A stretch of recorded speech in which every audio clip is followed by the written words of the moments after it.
আমরা তো সব দাবি মেনেই নিয়েছি, তারপরে আবার কেন? সেটাই আমার প্রশ্ন। এটাকে জঙ্গিবাদকে সুযোগ করে দেওয়ার জন্য? চিকিৎসায় যা দরকার হবে সবই আমরা করব। আজকে এতগুলি মানুষ আহত নিহত, যারা মারা গেছে তাদের আত্মার মাগফিরাত কামনা করি।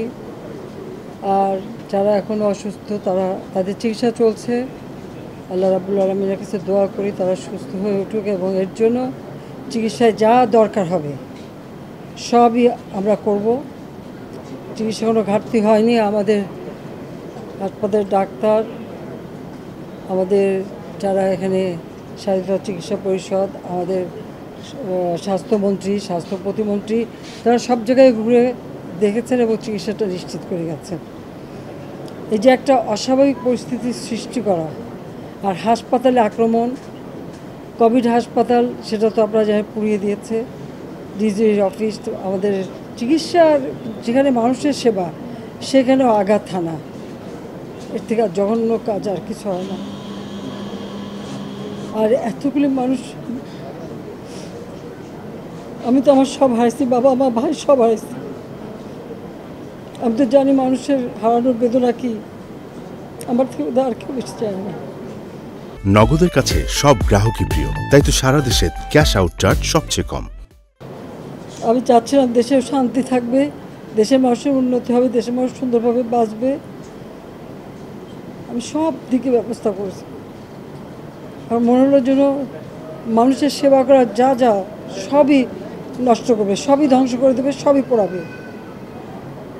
এই জামাত, শিবির, বিএনপি, ছাত্রদল, তারা এই সুযোগটা নিয়ে, কোটা আন্দোলনের সুযোগটা নিয়ে সারা দেশব্যাপী এই ধ্বংসাত্মক কাজ করে যাচ্ছে। এদের মধ্যে কোনো মনুষ্যত্ব বোধ নেই, দেশের প্রতি কোনো মায়া মমতা নেই, দেশের প্রতি কোনো দায়িত্ববোধ নেই।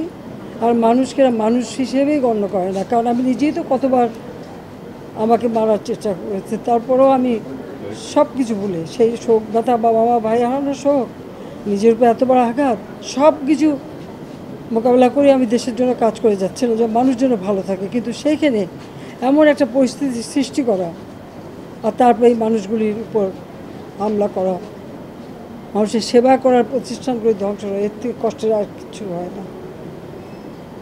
আমি আবারও বলবো যে দেশবাসীকেই বলবো, যারা এই ধরনের জঘন্য কাজ করে, কোথায় কী আছে খুঁজে বের করা, তাদের উপযুক্ত শাস্তি দেওয়া, যেন আর কখনো এই দেশের মানুষের জীবনে কেউ ছিনিমিনি খেলতে না পারে, যেটা আমি কখনো চাইনি, কখনো চাইনি। এইভাবে মানুষ আপনজন হবে, এইভাবে মৃত্যু মিছিল হবে, এটা আমি কখনো চাইনি।